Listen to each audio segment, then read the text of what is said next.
मोदी की आलोचना करने वाली डॉक्यूमेंट्री रिलीज होने के बाद भारतीय टैक्स एजेंसी ने बीबीसी पर छापेमारी की। बीबीसी पर छापेमारी भारत में प्रेस पर हमले का ताजा उदाहरण। मोदी पर डॉक्यूमेंट्री रिलीज के बाद भारत में बीबीसी के दफ्तर में छापेमारी। बीबीसी के दिल्ली और मुंबई ऑफिस में भारत के इनकम टैक्स डिपार्टमेंट की रेड। मोदी पर फिल्म रिलीज के बाद भारत के आयकर अधिकारियों ने बीबीसी दफ्तर में छापेमारी की। ये कुछ अंतर्राष्ट्रीय अखबारों की सुर्खियां हैं जो भारत के बीबीसी ऑफिस में इनकम टैक्स की कार्रवाई के बाद छपी। विदेशी मीडिया ने इस खबर को कैसे देखा, क्या छपा और भारतीय प्रेस के बारे में क्या लिखा गया, सब बताएंगे इस वीडियो में। शुरुआत इस मामले पर आए अपडेट से करते हैं। बीबीसी के दिल्ली और मुंबई ऑफिस में इनकम टैक्स की तलाशी जो 24 घंटे पहले शुरू हुई थी, अब भी जारी है। ये कार्रवाई 14 फरवरी की सुबह 11 बजे शुरू हुई थी, लेकिन अभी तक पूरी तरह साफ नहीं है कि आयकर विभाग ये तलाशी क्यों कर रहा है। कुछ मीडिया रिपोर्ट्स में इसे वित्तीय अनियमितताओं का मामला बताया जा रहा है। बीबीसी के दफ्तर पर इस कार्रवाई की चर्चा दुनिया भर में हो रही है। विदेशी अखबारों और मीडिया संस्थानों ने इसे प्रेस की स्वतंत्रता पर हमला बताया है। ज्यादातर विदेशी संस्थान इस कार्रवाई को हाल में रिलीज हुई बीबीसी की documentary India the Modi question से जोड़कर भी देख रहे हैं। आइए आपको एक एक करके बताते हैं कि अखबारों ने इसे लेकर क्या छापा। अमेरिकी अखबार द न्यूयॉर्क टाइम्स ने इस खबर को शीर्षक दिया है, मोदी की आलोचना करने वाली डॉक्यूमेंट्री रिलीज होने के बाद भारतीय टैक्स एजेंसी ने बीबीसी पर छापेमारी की।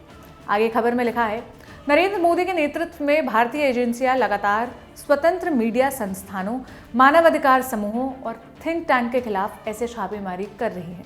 कई एक्टिविस्ट इसे आलोचनात्मक आवाज़ों को परेशान करने की कोशिश के रूप में देखते हैं। इस तरीके से प्रेस की स्वतंत्रता को छीनने, पत्रकारों और कार्यकर्ताओं को लंबे समय तक जेल में भेजने को लेकर मानवाधिकार समूहों ने लगातार चिंता जताई है। अमेरिकी अखबार द वॉशिंगटन पोस्ट ने लिखा है कि भारत में बीबीसी पर रेड, प्रेस पर एक और नया हमला है। अखबार ने लिखा है, बीबीसी के नई दिल्ली और मुंबई दफ्तर में आईटी अधिकारियों के पहुंचने से दुनिया भर का ध्यान भारत में प्रेस की खराब हालत पर गया है। प्रधानमंत्री नरेंद्र मोदी की सरकार ने इसे सर्वे बताया है, जो एक टैक्स रेट को बताने का अलग तरीका है। इसकी टाइमिंग भी साफ है। 3 हफ्ते पहले बीबीसी ने एक डॉक्यूमेंट्री रिलीज की थी जिसमें 2002 में गुजरात के सांप्रदायिक दंगों में नरेंद्र मोदी की कथित भूमिका पर सवाल उठे थे। नरेंद्र मोदी की सरकार ने डॉक्यूमेंट्री पर बैन लगा दिया, सोशल मीडिया प्लेटफॉर्म्स पर क्लिप्स को ब्लॉक करने और यूनिवर्सिटी में स्क्रीनिंग को रोकने की कोशिश की। ब्रिटिश अखबार द गार्डियन ने इस खबर को छापने के साथ मोदी सरकार में प्रेस फ्रीडम की गिरती रैंकिंग का भी जिक्र किया।